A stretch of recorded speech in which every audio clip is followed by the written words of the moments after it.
Welcome to the Diary of a Scientist, the podcast where we deep dive into neuroscience insights and uncover science-based tools to enhance everyday life. I am Dr. Shambhu Yadav, a neuroscientist and a stress biologist at Harvard. While research keeps me busy, I make time to share this fascinating topic in my spare time that is apart from my regular research in Harvard.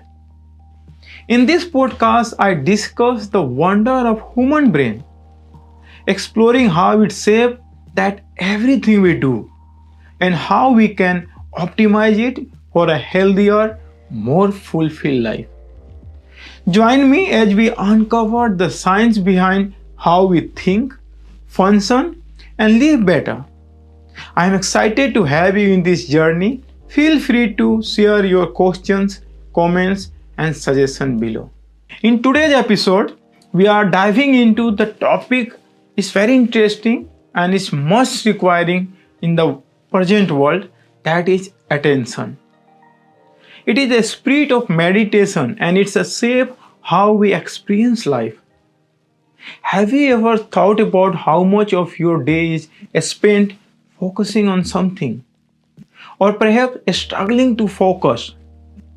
And that is things which I am going to talk about in this episode. So attention is not just about looking at one thing. A gentle interaction of noticing, shifting, and holding. Meditation invites us to engage with attention in a way that's different from the chaos of our daily life. It is not about forcing yourself to concentrate. It's about discovering what happens when we let your mind settle. But we need to understand what is attention means. Attention is how we connect with our surrounding, like nature, people, and even the world. It is the spotlight of our awareness. When you are watching a sunset, or reading a book, or listening to a friend, you are directing your attention. But attention can also wander. It shifts to the past, the future, or it's the distraction. And this is wandering is not bad. It's just what the mind does. The meditation teaches us to notice this and gently guide our attention back. So now let's connect attention to the regulation. Regulation is a big word for the something we do every day. When we are reading a book or your phone buzzes, you might choose to ignore it. And that's the attention regulation. And in meditation, it works the same way. You are deciding over and over what deserves your focus. Maybe it's your breath, maybe it's your mantra. Whatever the medium, the act of coming back to its strength, your ability to regulate attention. But meditation is not just about the focusing. There is another thing. It's called monitoring. Think of it as awareness that notice where your attention is. It's like having a friendly observer in your mind, saying without judgment. And this observer does not try to fix anything. It simply notices. And it's that noticing something powerful happens. You begin to understand your pattern. You see how your mind works. Now let's go back into the history. Meditation has been around for thousands of years. Asian traditions like the Buddhism and the yoga has long recognized the importance of attention. They used to talk about the mindfulness as a way of being fully present. And these practices weren't just about feeling calm, they were about understanding the mind and transforming the way we experience life. Fast forward today, the science is started getting involved. Neuroscientists are discovering how meditation changes the brain. area like prefrontal cortex, which is somewhere here, and the anterior cingulate cortex, these becomes active during focus practice. These regions help with the self-control and attention. And when you meditate, these areas become stronger. At the same time, the default mode network, that is DMN, the part of our brain that tied with the mind wandering, and that become calmer. This means less mental bubbles and more clarity. But why does all this matter to us? Because our attention shapes our reality. Think about it. If you are always focusing on the stress, you will feel stressed, right? But if you can shift your focus to the present moment, even briefly, it creates the space, a space for peace, a space for joy, a space for simply being. And meditation is not about the escaping life or for the certain things. It's about the meeting life with a clear and open mind. Now coming back to the attention again. The attention in meditation is a practice. Every time you sit down and notice your breath, you are building a skill. Every time you get distracted and come back, you are strengthening that muscles. And every time you observe your thought without getting caught up in them, you are learning something deep about yourself. There is something else that's important to remember. Attention is not static. It changes moment to moment. 1 minute you might feel completely focused, the next your mind is off on tangent. This ebb and flow are natural. And meditation teaches us to flow with it, to let go of the need to control, and to simply be present.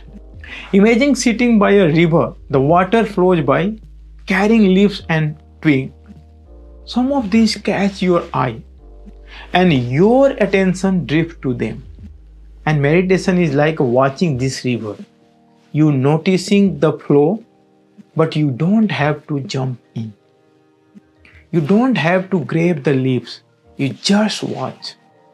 And as you do, you begin to understand the river, its pattern, its rhythm, its beauty. So the attention is the gateway to this understanding. It is the first step on the journey inward. And like any journey, it starts with a single moment. So as we move through this episode, I invite you to take a deep breath. Feel the air as enter and leave your body. Notice where your attention goes. And now that in this moment, you are beginning a powerful exploration. An exploration of your mind, your habit, and your potential. This is just a beginning. Together we will dive deeper into the mechanics of attention, the art of monitoring, and the incredible interplay between them. But for now, let's sit with this idea. Attention is not something you force. It's something you invite. It's a gentle act of noticing over and over with kindness and curiosity. And in that act, there is transformation. So let's dive into the heart of what it means to regulate attention during meditation. This is not just about the sitting still and keeping your mind quiet. Attention regulation is about the guiding your focus deliberately, like steering a boat on the calm but unpredictable sea. It's the skill of noticing when your thoughts drift and gently bringing them back into the judgment.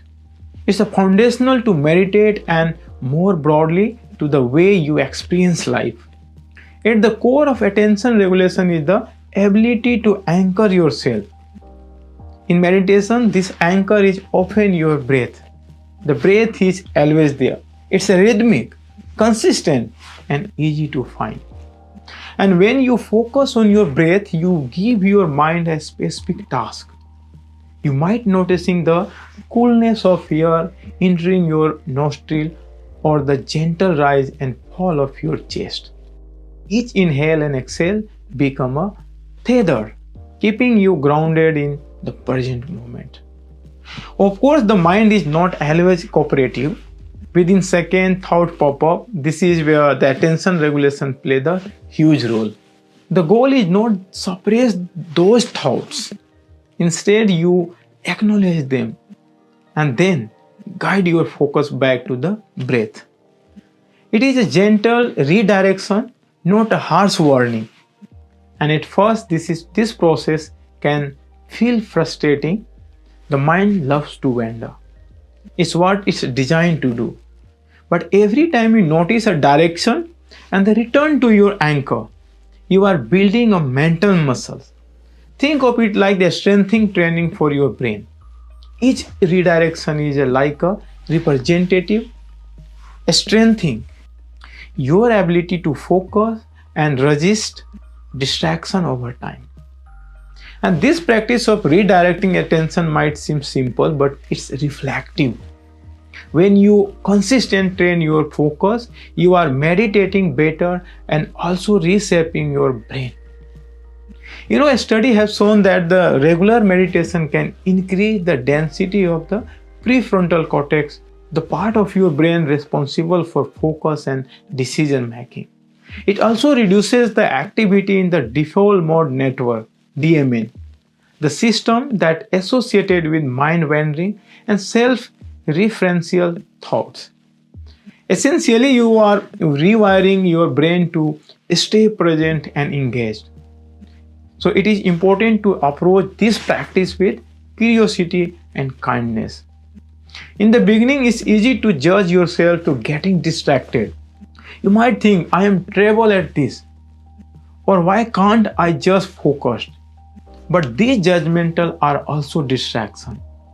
They are just thought like any other.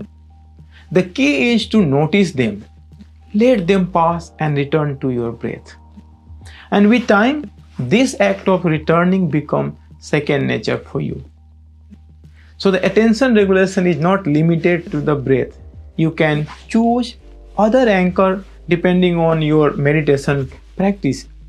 Some people focus on the mantra, silently repeating the word or phrases, and other anchor their attention on body sensation. And then the visualization can also serve as an anchor, such as the imagination of flame or the serene landscape. The anchor you choose does not matter as much as your commitment to returning to it. As you deepen your practice, you might noticing subtle shift. At first, distraction feels overwhelming, like a wave crashing against your boat. But with time, the wave becomes smaller. You start to noticing the gap between the initial distraction and your reaction to it. And this gap is where transformation happens. It's the moment when you choose to return to your anchor instead of following a thought down a rabbit hole. One of the beautiful things about the attention regulation is that it extends beyond the meditation. The skill you develop on the cushion or the chair spill over into everyday life. Think about how often you get distracted during the day. Maybe you are working on the project and suddenly you are scrolling through the Instagram, Facebook, or YouTube short. Or you have a conversation but your mind drifts to somewhere else. These moments of distractions are opportunity to practice. Just as you return to your breath during the meditation, you can return to the present moment in daily life. And this ability to focus is especially valuable in our modern world. We are continuously bombarded with the information, notification, emails, and endless content pull our attention in every direction. So the meditation helps you reclaim your focus. It teaches you to pause, notice the pool of distraction, and make a deliberate choice about where to direct your energy. Now let's talk about the challenge you might face. One common obstacle is restlessness. Sitting still can be hard, especially when your mind feels scattered. If this happens, try shortening your meditation session. Start with just 5 minutes. Gradually increase the duration as your ability to focus improves. And remember, my friend, it's not about the meditating perfectly, it's about showing up and practicing. And another challenge is boredom. The mind craves a stimulation, and the focusing on something as simple as the breath might feel dull at first time. But the boredom is a teacher for us. It's an opportunity to explore the layer of our experiences. Notice the subtleties of your breath. Pay attention to how it changes with each inhale and exhale. And with time, you will discover the richness in these seemingly simple moments. Some days your mind will be more restless than the others. And that's a normal. It happens with everyone. Now, meditation is not just about achieving a certain state. It's about being present with whatever arises. If your mind is busy, that's okay. The act of noticing its busyness and the returning to your anchor is practice. Even on the challenging days, you are training your ability to focus. As you continue, you might also notice moment of stillness. And these are the time when your mind feels quiet and your focus flows effortlessly. While these moments are the rewarding, try not to cling to them. The meditation is about embarrassing the full spectrum of experience, not just the pleasant part. So whether your mind is calm or chaotic, the practice remains the same. Notice, return, repeat. Notice again, return and repeat. So a helpful tip is to approach meditation with sense of playfulness. Instead of seeing that as a task or the core, view it as an experiment. What happens when you focus on your breath for a few minutes? How does your mind react? By cultivating the sense of curiosity, you can make the process more enjoyable. You might also find it helpful to set an intention before you meditate. This could be as simple as I intend to be present, or I will practice kindness toward myself. Setting an intention creates a sense of purpose and remind you why you are meditating in the first place. When distraction arises, your intention can serve as a guiding light, helping you stay on the track. And over time, you will likely notice changes in your daily life. You might find it easier to focus on tasks, even amidst the distraction. You might become more patient and less reactive. And these changes are ripple effect of attention regulation. They are testament to the power of consistent practice. Ultimately, attention regulation is about the presence.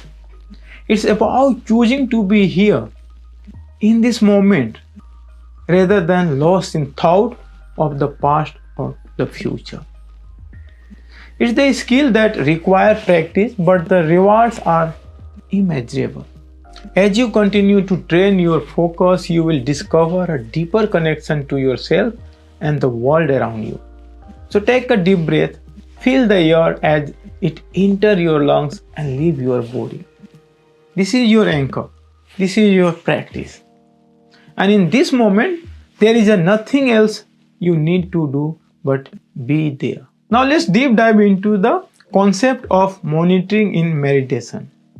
When we talk about monitoring, what we are really referring to is the act of observing our thoughts, emotions, and sensations without getting attached to them.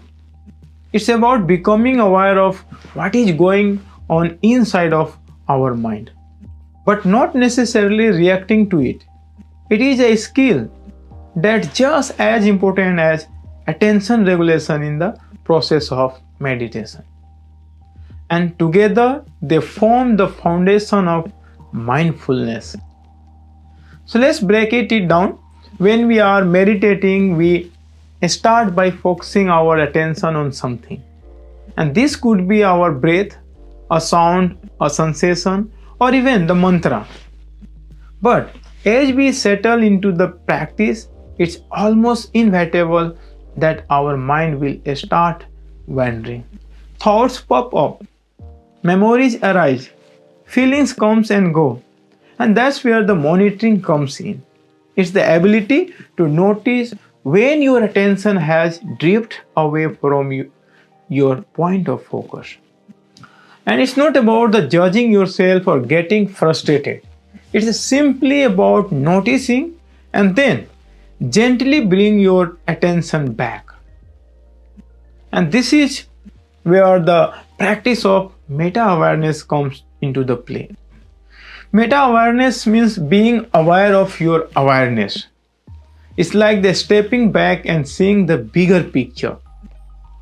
When your mind wanders, you don't just get lost in the thought. Instead, you notice that your mind has wandered.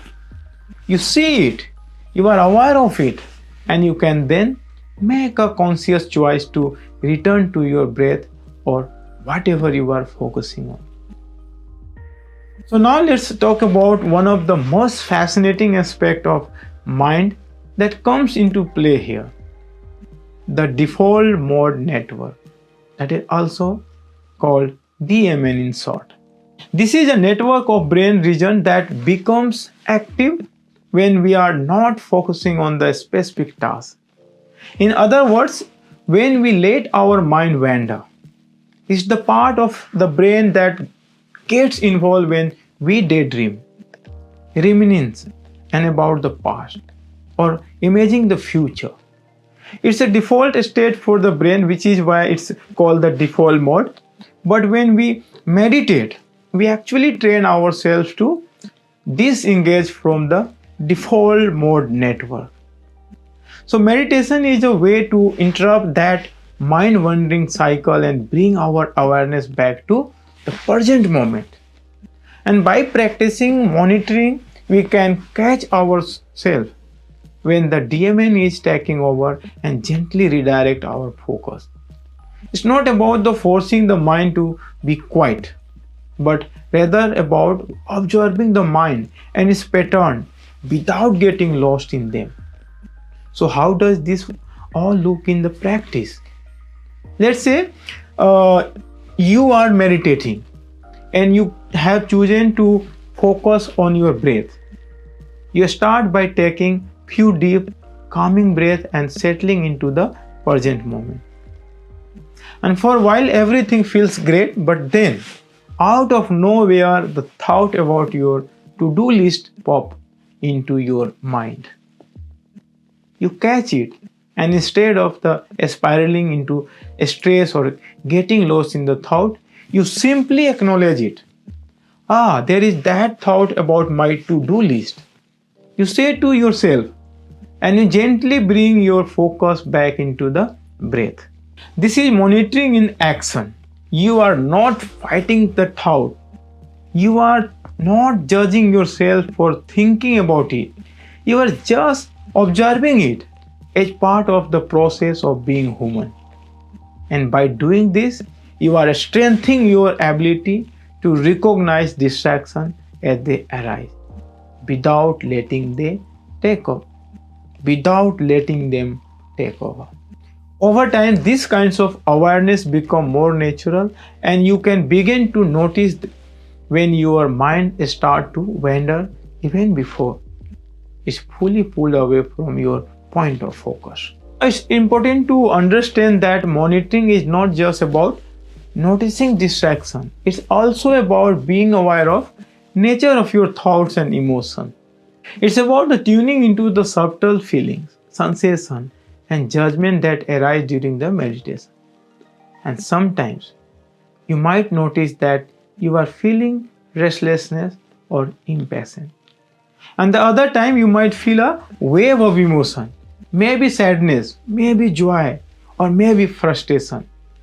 Monitoring gives you ability to observe these feelings without getting caught up in them. You begin to notice how emotions come and go, much like cloud drifting across the sky. You don't need to act on them. You don't need to push them away, and you certainly don't need to identify with them. You simply notice and let them pass. And this kind of awareness is incredible powerful. It's a way to stepping out of automatic pattern of thinking and reacting that we get caught in on the daily basis. When we practice monitoring, we develop a sense of specificness around our thought and emotion.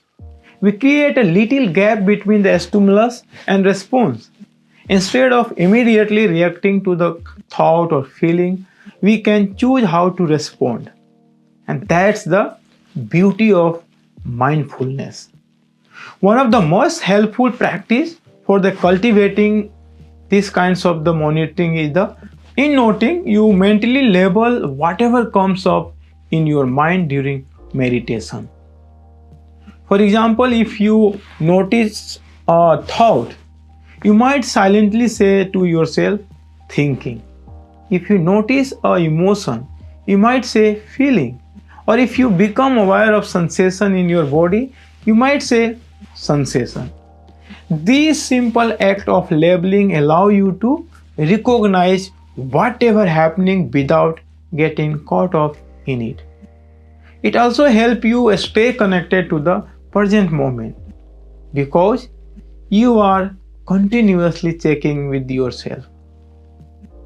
And another technique that can support monitoring is labeling thoughts and emotion. This involves observing your thoughts and feelings as they arise and giving them a simple label such as worry, plan, judgment, or desire. By labeling them, you create a sense of distance between yourself and the experience. You start to see thoughts as just thoughts and emotions as just emotions. You are not your thoughts and you are not your emotion. You are the one observing them. And this awareness can help you break free from the habit of identifying with everything that arises in your mind. As you continue to meditate and practice monitoring, as you continue to meditate and practice monitoring, you will start to notice the power of simply observing. When you observe your thoughts and emotions without judgment or attachment, they start to lose their power over you. The thoughts don't pull you into their story, and the emotions don't overwhelm you. You become a witness to your own mind. You become a witness to your own mind rather than being dragged around by it. And this is the essence of the mindfulness, the ability to be present with whatever arises without getting entangled in it.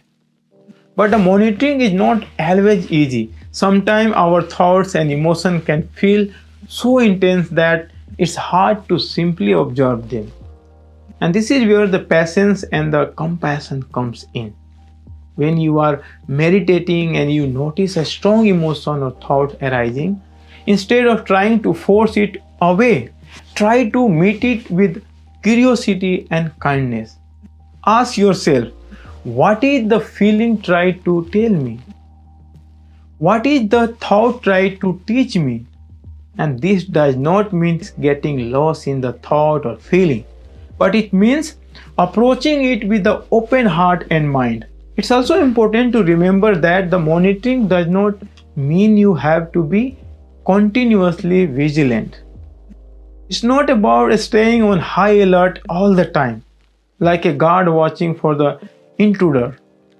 Instead, it's about cultivating a gentle awareness. You are not forcing yourself to be hyper aware every second. You are simply trying to yourself to notice when you have drifted and gently guide yourself back. As you continue to practice, you will find the monitoring becomes more natural. You won't have to work as hard to catch your mind wandering. And it will become a more effortless part of your meditation practice. And the more you practice, the more you will notice the effect in your everyday life. You will start to notice when your mind is wandering or when you are getting caught up in thought or emotion, even when you are not meditating.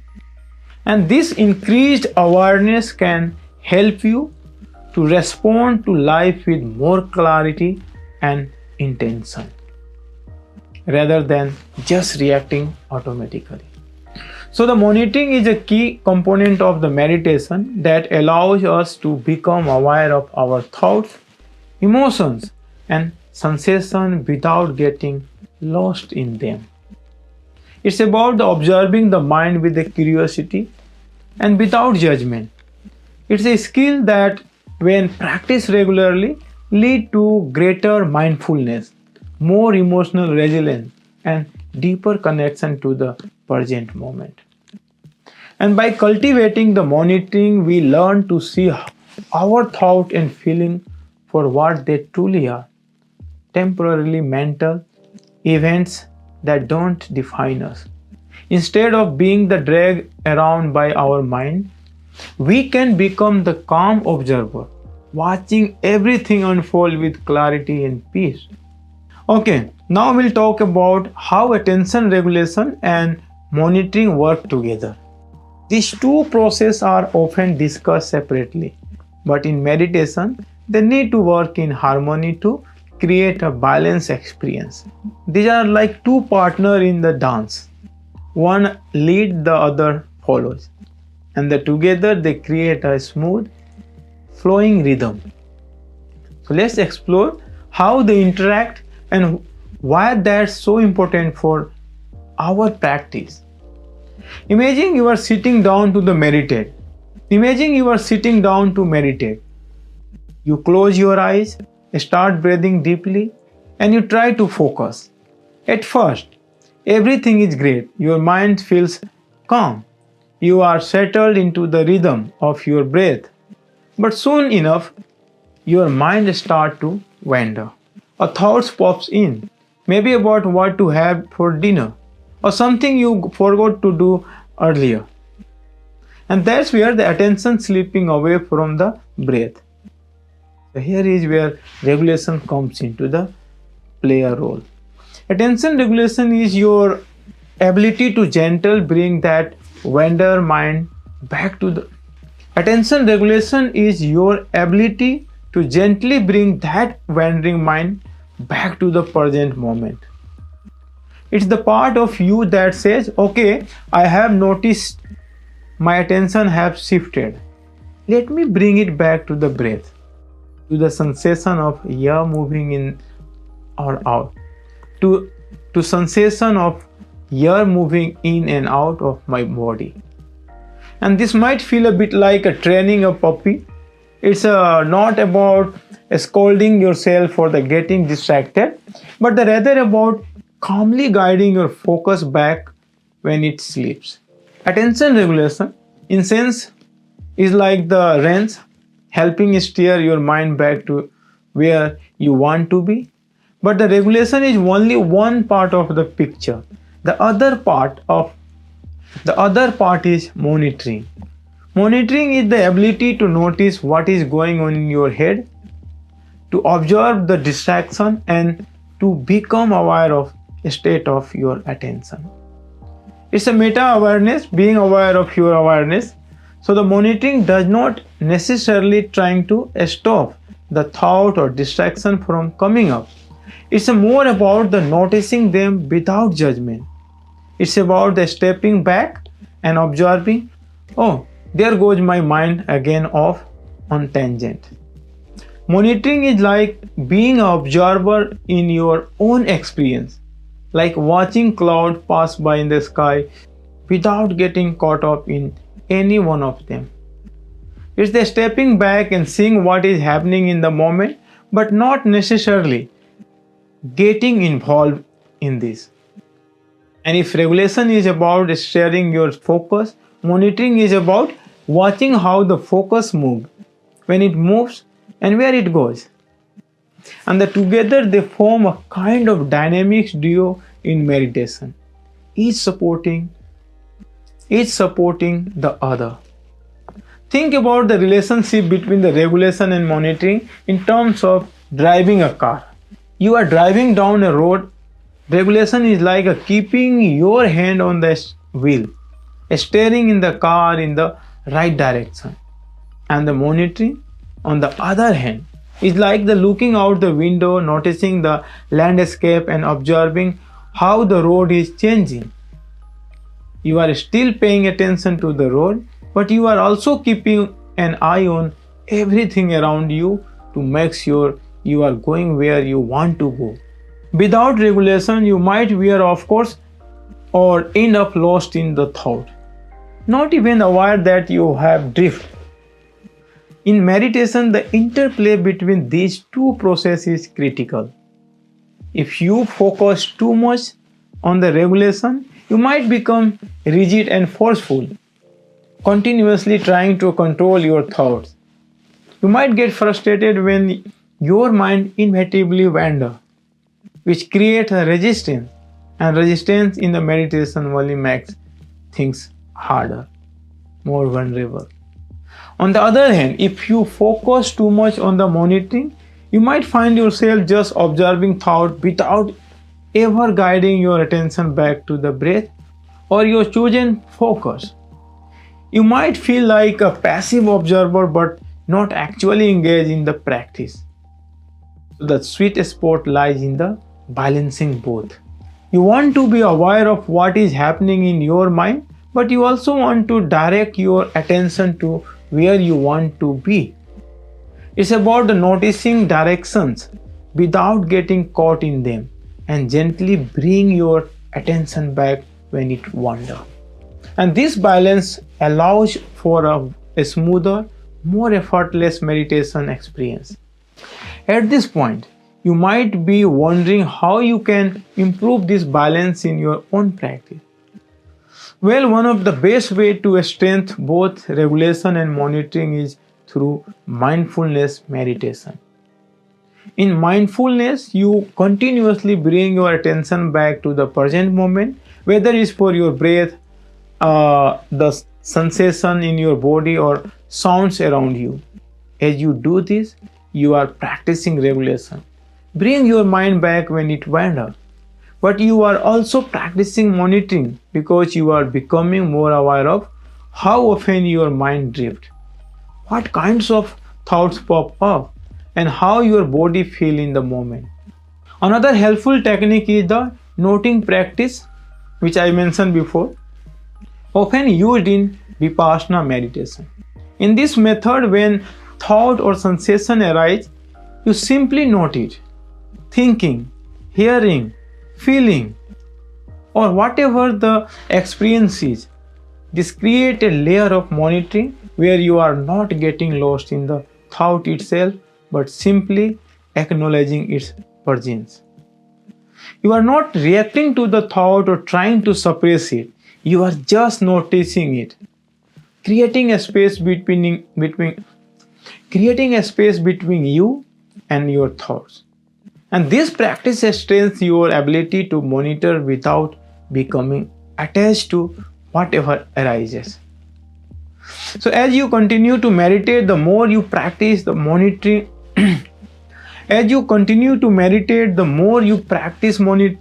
the more you will be able to notice subtle shift in your mental state.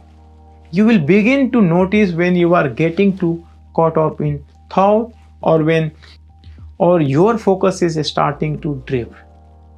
Monitoring also allows you to become more aware of pattern in your thinking. Maybe you notice that every time you sit down to meditate, a particular worry pops up. With the monitoring, you can start to see that pattern, recognize it for what it is, and not get swept away by it. And regulation, on the other hand, help you to handle those moments when your attention slips. It teaches you how to gently bring your focus back without judgment. You may notice your mind drifting into the thought of work, or family or argument you had yesterday. That's natural. But with attention regulation, you don't have to fight the thought or become frustrated with yourself. You simply acknowledge them and without attaching to them, return to your breath or your point of focus. And over time, you will notice that the relationship between regulation and monitoring becomes more fluid. At first, it might feel like a tug of war. Your attention wander, you pull it back, and then it wander again. But as you continue practice, you will find that back and forth become more natural. You are no longer struggling to control your mind. Instead, you are observing it with your curiosity and guiding it this ease. And this process is not something that happens overnight. Meditation is a practice and it takes time to develop the skill. Meditation is a practice and it takes time to develop the skill of balancing regulation and monitoring. It's okay if you don't get it perfectly right every time. What matters is that you keep coming back to your practice, and over you will notice subtle change in your ability to both regulate and monitor your attention. So let's pause off the moment and reflect. Think about your own meditation practice. How often do you find your mind wandering? How do you react when it does? Are you able to notice when your attention drifts without judgment? And when you bring it back, do you so gently or do you try to force your focus back, creating tension in the process? The more aware you become of these dynamics in your practice, the easier it will be to find that balance between regulation and monitoring. So the goal is to make the process feel effortless, like a natural flow, rather than a constant struggle. With time and patience, you will begin to see how these two elements support each other, helping you stay present in the moment and deepening your meditation experiences. So next few minutes we will explore some practical framework for the cultivating this balance in your meditation practice. And we will look at how to apply this skill in your daily life. But for now, take a moment to reflect on your own practice. Are you ready to move forward with the deeper understanding of how attention regulation and monitoring can transform the way you meditate? Meditation has long been known for offer profound benefits for the mind and body. From reducing stress to enhancing focus, meditation's positive impact seems endless. But the question remains, what is really going on in our brain when we meditate? How does something as simple as focusing on the breath or mantra lead to change in the brain that can alter the way we think, the way we feel, the way we experience the world? And in coming few minutes, we will dive into the fascinating neurobiology of meditation and explore how attention regulation and monitoring comes to life in our brain. So let's start with basics. The brain is incredibly complex organ, and the way we operate during the meditation is nothing short of amazing. When you meditate, whether you are focusing on your breath, sensation, or even the sound, you are essentially training your brain to engage in certain pattern of activity. These patterns of activity are what shape your mind. They influence not only your immediate experience of meditation, but also your long-term well-being. What scientists have found that is consistent meditation practice leads to structural and functional changes in the brain. That means your brain can actually get stronger, more efficient, and more resilient over time. How cool is that? So, now let's dive a little deeper. Meditation, especially mindfulness meditation, has been shown to affect various regions of our brain. One of the most important area is the prefrontal cortex, the part of our brain that is associated with higher level of function like attention, planning, and decision making. It is the part of our brain that helps us focus and manage our thoughts.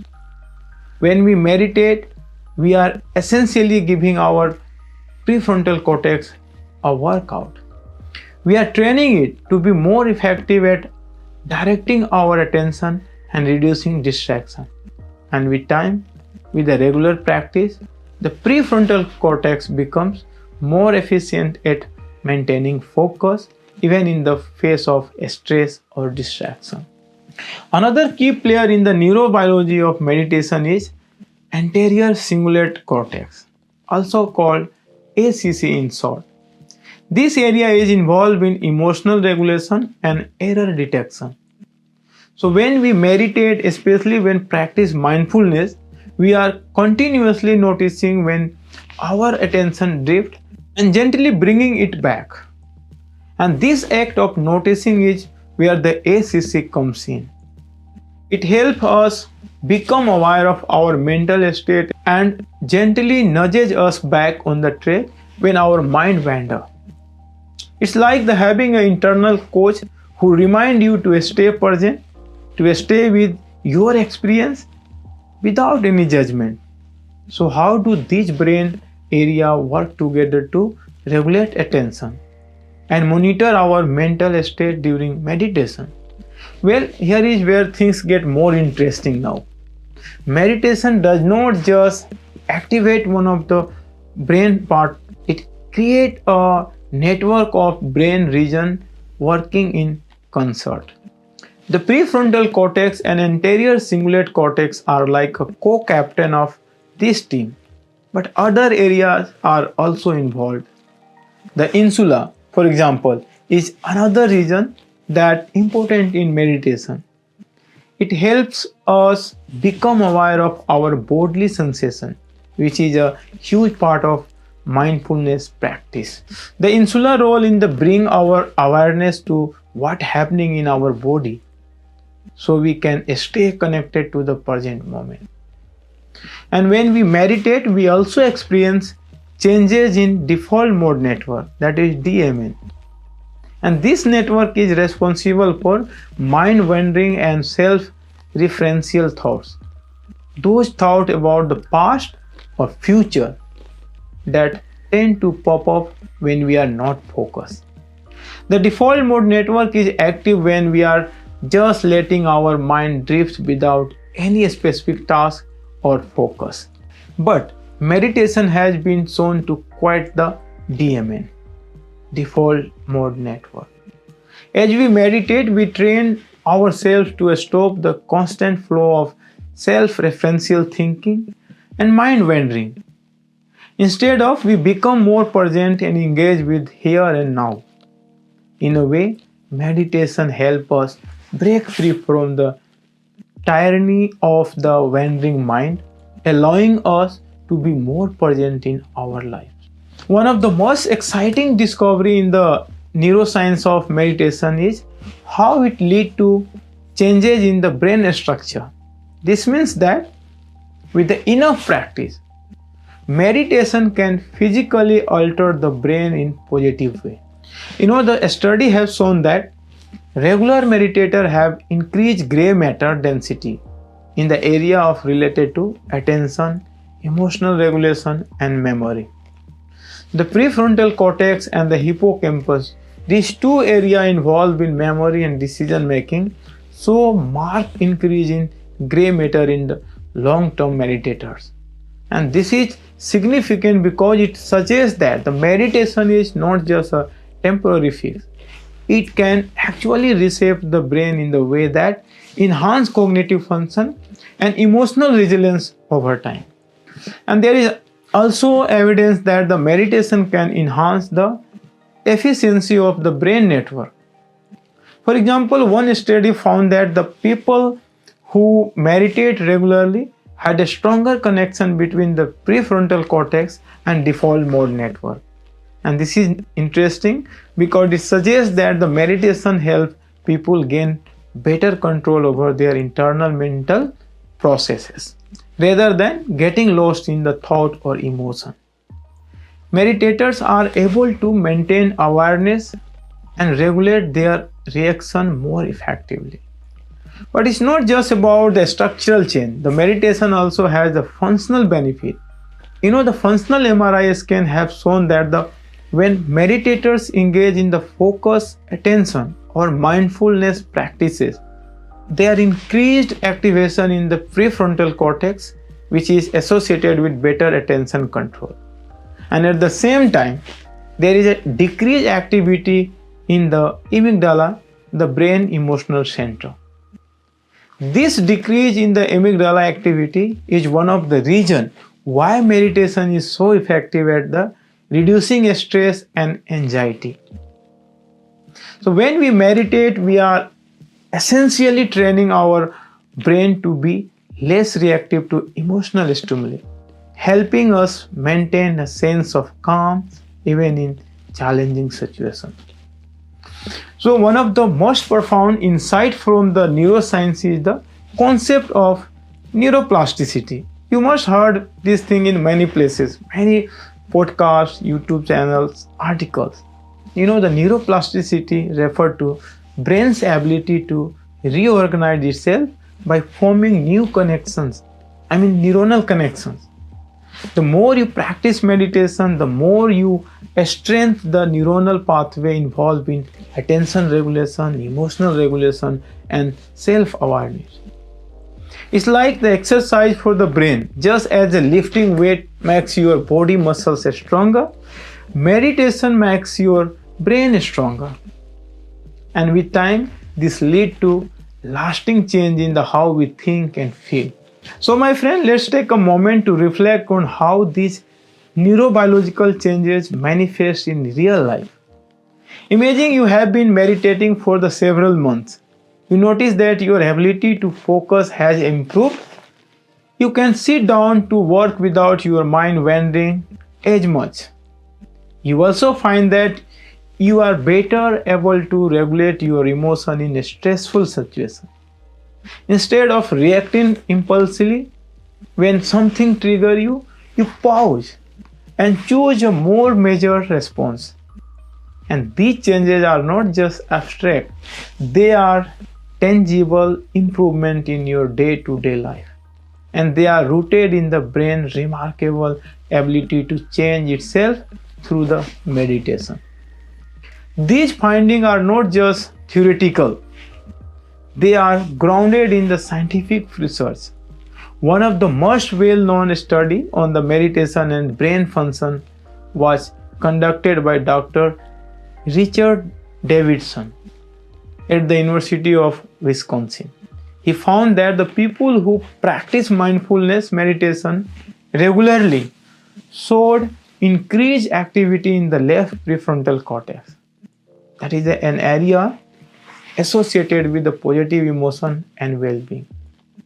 This study, along with the many others, supports the idea that meditation can help shift the brain's activity towards more positive and balanced state.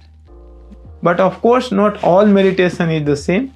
Different meditation practice may activate the different brain area. For example, loving kindness meditation, which involves the cultivating the compassion and the goodwill towards others, and that has been shown to increase activity in the area of brain that associated with empathy and social connection. On the other hand, the mindfulness meditation, which focuses on the non-judgmental awareness of present moment, strengthens the area involved in attention regulation and emotional control. These variations show that the brain is flexible and that can adapt to the specific type of meditation you practice. If you are still wondering about the long-term effect of meditation, the research is promising. The people who have meditated for a year showed a thickening of their cortical regions involved in attention and sensory processing. They also show greater connectivity between brain networks that support emotional regulation and self-awareness. And this suggests that the meditation does not just improve your attention in moment, it can also provide lasting cognitive and emotional benefit that extend for beyond that meditation causes. So the neurobiology of meditation reveals just how powerful this practice can be. Meditation does not just make us feel better, it changes our brain in a way that enhances our ability to focus, regulate emotion, and be more present in our lives. And these changes are not temporary, they are long lasting, shaping the way we think, the way we feel, and the way we experience the world. So the next time you sit down to meditate, remember, my friend, that you are not just cultivating sense of calm, you are also strengthening your brain in the way that will benefit you for years to come. And that's something truly remarkable. So now let's talk about going deeper into meditation. By this point, we have probably gotten a good sense of basic attention regulation, monitoring your mind, and how these practices benefit us. But there is a whole world of advanced practices and deeper philosophical insights to explore. The practices we have discussed so far are powerful, but there is a more to meditation than simply focusing on the breath or watching thoughts come and go. Let's take a look at some of these deeper practices. Starting with open awareness. When we move beyond the usual focused attention, we enter the realm of open awareness. This is when we drop any attempt to control the focus of our attention. Instead of being anchored to something like breath or mantra, we let our awareness expand. It's as if we are stepping back and just noticing whatever arises in the mind, without trying to direct or judge it. It's a practice of letting go. You might wonder, why should I want to do this? After all, we have been learning how to control our attention.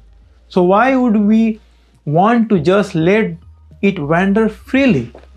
Well, this is actually a more advanced skill. Open awareness helps us see the nature of our thought and feeling in their raw form, without attaching meaning or label to them. It's a way to observe the mind from the broader perspective. When you practice open awareness, you may notice how thoughts, feelings, and sensations arise and pass away. Nothing sticks around for long. This insight can be incredibly liberating. It helps you realize that the thoughts are not permanent and that emotions are not fixed state. In fact, everything is continuously shifting and changing. It can be a profound experience, almost like peeling back a layer of your mind to uncover how fleeting everything really is.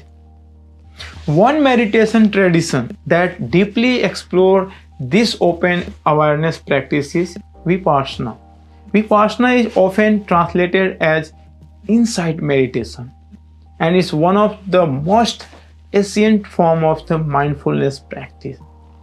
It goes beyond simply being aware of your breath.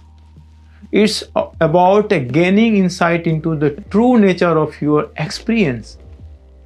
In Vipassana, practitioners are encouraged to observe sensation in the body with the same quality of attention we have been talking about, non-judgmentally and with awareness. But instead of focusing on the but instead of focusing on one sensation, we allow the entire body to be the field of observation. What makes Vipassana so unique is the emphasis on the noticing the impermanence of everything. The body is continually changing. The body is continuously changing. Sensations comes and go. Thoughts and feelings appear and disappear. This constant flux is something we normally miss in our busy life.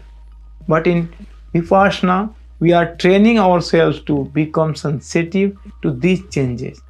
It's like looking at the world through a different lens, where you see the impermanence of everything and you realize that the things you thought were so solid and certain are actually fluid and transient.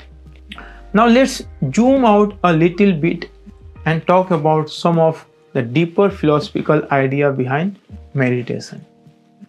One of the most fascinating aspects of meditation is that it is not just a tool for the calming the mind or relieving stress. It's a window into the understanding the nature of self, existence, and reality. Some of the most profound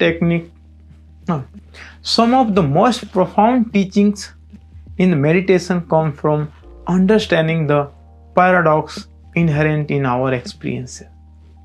One of these paradoxes is the concept of non-duality.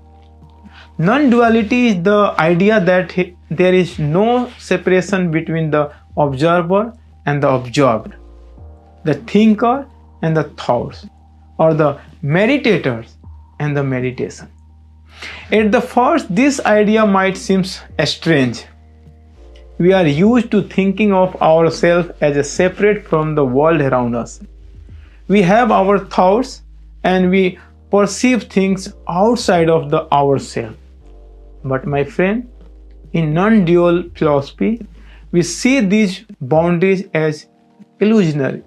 We see these boundaries as illusory. In meditation, we begin to experience with the first hand. When we meditate deeply, we may have the moments where the distinction between the self and the object of attention begin to dissolve. It's as if there is no longer a me watching the breath or the mind. There is just awareness. With experience can be quite profound because it goes against everything we have been taught about who we are. We think of ourselves as an individual with our own personal identity, thoughts, and experiences. But non-duality invites us to let go of that limited sense of self. It's not about the losing yourself, it's about realizing that the boundaries we create between ourselves and the world around us are not as solid as we think. When we meditate, especially in open awareness or Vipassana, you start to experience this sense of interconnectedness. Thoughts, feelings, and sensations are not separate from you. They are part of the flow of consciousness itself. It's like being swept into the river of life, where you are both the observer and the flow.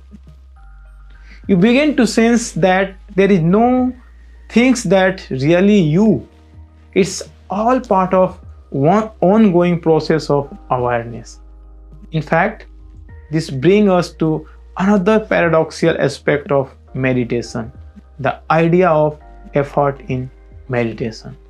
We have spent a lot of time talking about how meditation is about attention and awareness, but there is also a subtle art to not trying too hard. Meditation is not about the forcing the mind to the particular state. It's about allowing things to be as they are. It's about effort without effort. And this can be confusing because When we try to meditate, we often bring all our usual striving and the effortful thinking into the practice. In some ways, this striving can get in the way. If you are continuously trying to get it right or achieving something, you might miss the point of meditation altogether. The key is to find the balance between letting go and maintaining focus. It's like trying to hold a bird in your hand. If you squeeze too hard, you will crush it. If you hold too loosely, it will fly away. You have to find the right balance where you hold your attention gently but firmly, allowing it to rest where you have chosen but without any force. And this paradox of effort in meditation is a lesson that takes time to learn. At first, you might be frustrated by your mind wandering or by fact that you can't seem to empty your thoughts. But with the practice, you begin to realize that the harder you try, the more elusive stillness can become. And meditation is less about the forcing your mind to quiet and more about the letting go of need to control it. So as we explore this deeper aspect of meditation, we can begin to see how meditation is not just a way to quit the mind, but also a way to engage with the world differently. The practice we have discussed open awareness, vipassana, non-duality, and the paradox of effort. And these are all tools that can help us live more fully in the present moment. When we begin to see our thoughts and feelings as transient, when we realize that there is no permanent self behind them, we can start to let go of our attachment to the outcomes, to expectation, and to judgments. And this is where the meditation meets life.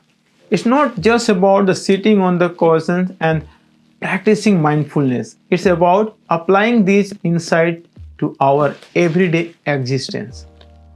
When we can monitor and regulate our attention in the way we have discussed, we start to bring that attention into everything we do, whether it works, whether it's relationship, or whether just walking down the street. The practice of mindfulness can transform how we experience life. And in a way, meditation is the path to freedom. In a way, the meditation is a path to freedom. It's a freedom from the tyranny of the wandering mind, freedom from the endless cycle of thoughts, judgment, and worries. It's freedom to simply be present with whatever arises without the need to control or manipulate it.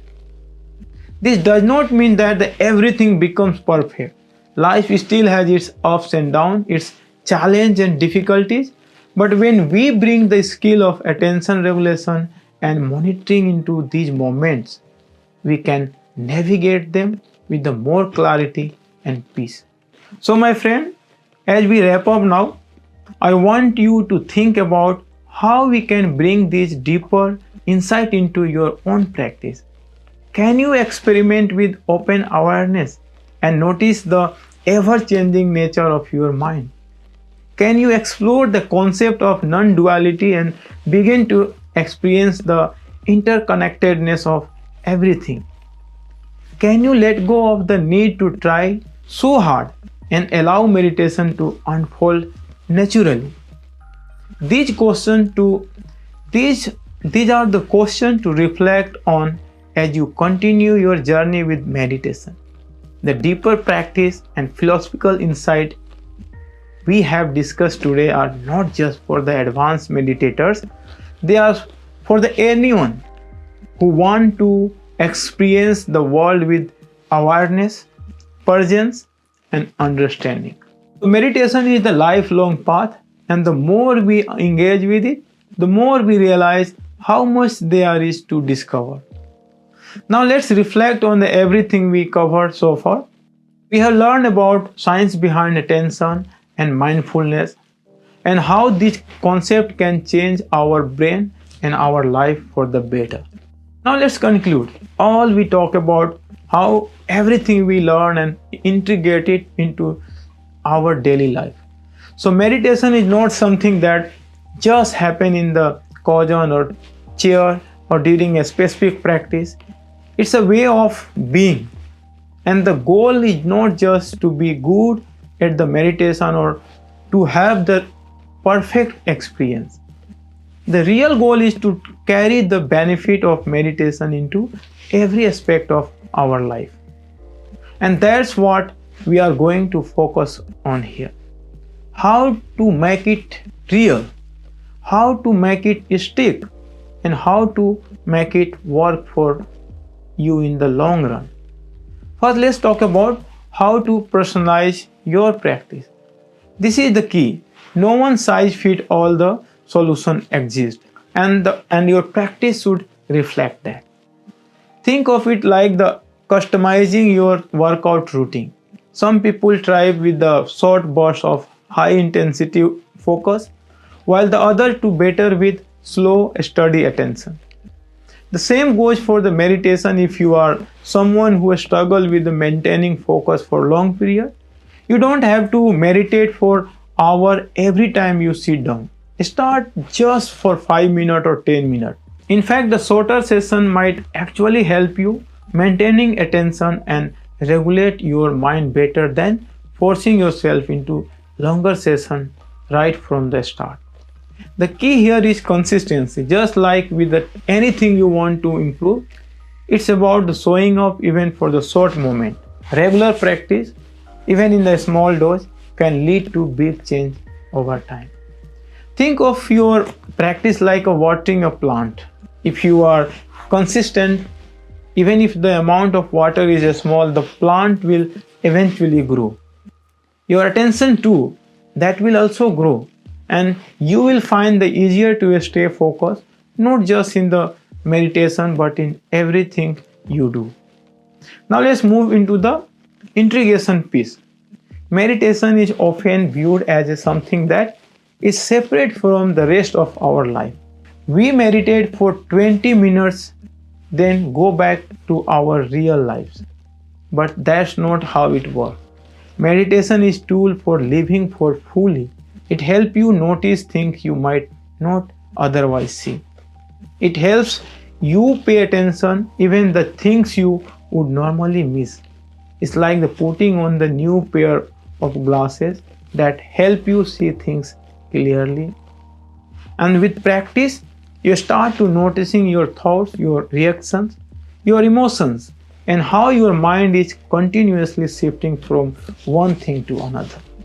So incorporating the skill you have learned in the meditation into everyday life is all about awareness.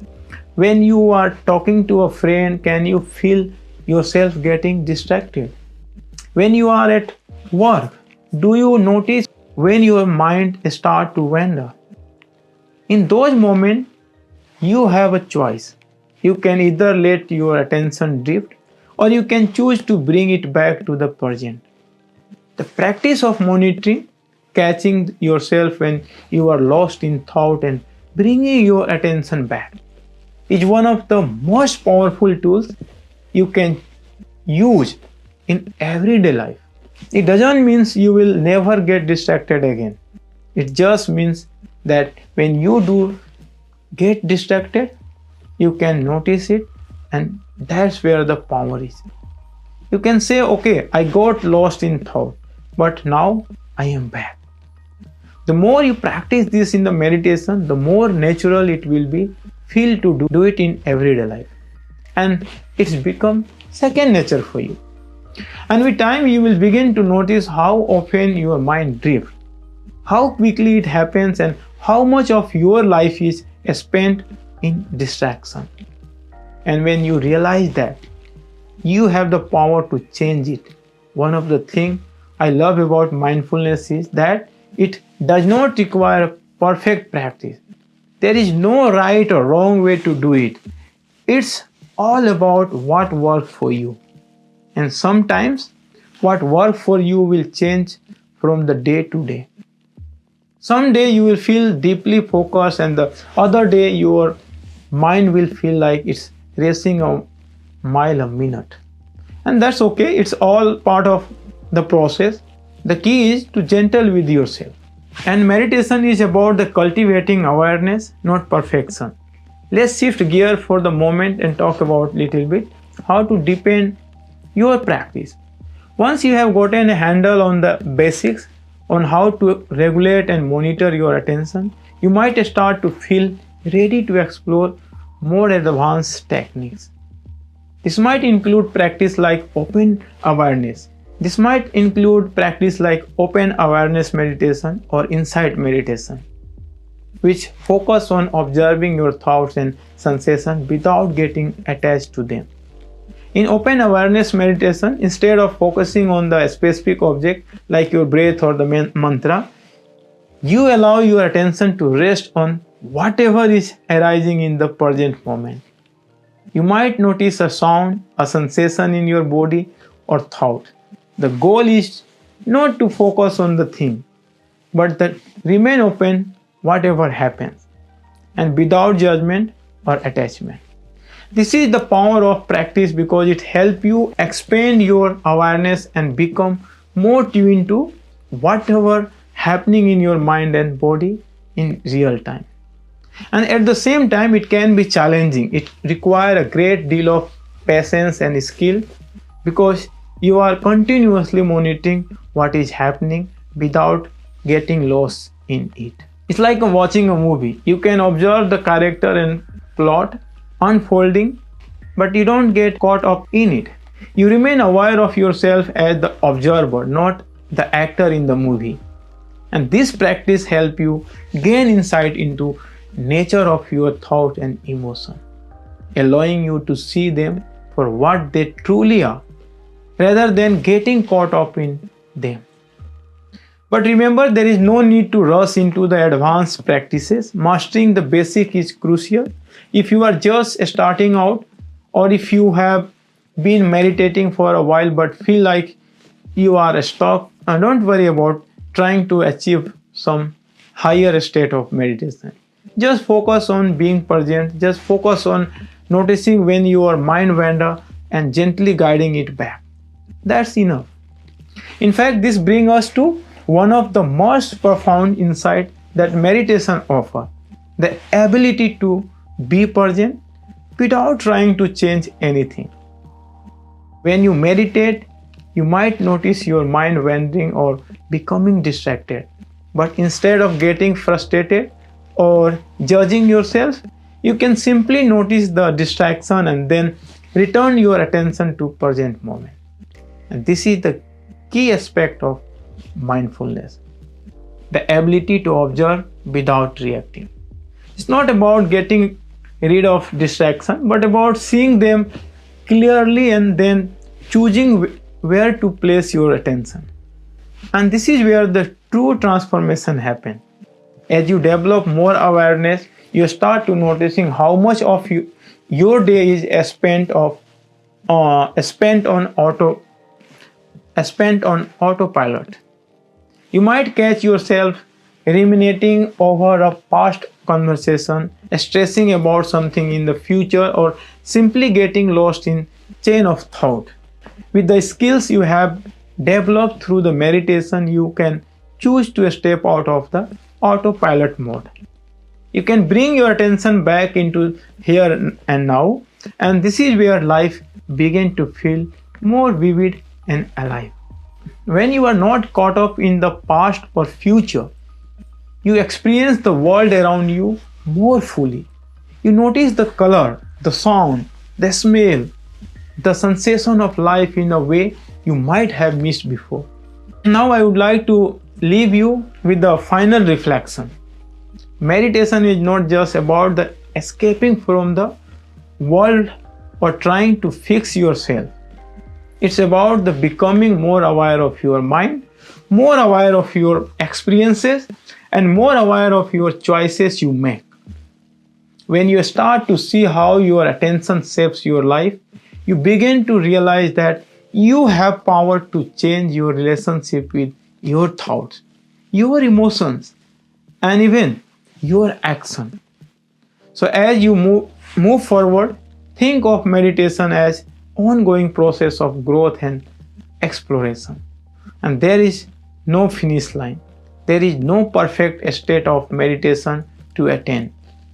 There is just you showing up, paying attention, and living more fully in the present moment. I hope you have found this episode helpful and that is inspire you to continue your practice. So thank you so much for joining me on this journey today. It's been an honor to guide you through this exploration of attention regulation and monitoring in the meditation. I hope you feel inspired and equipped to take your practice further and carry the benefit of meditation into your everyday life. Keep showing up, keep practicing, and overall, be kind of yourself along the way. And please be sure to subscribe for more insight that will help you to take charge of your life and your brain. See you in the next episode.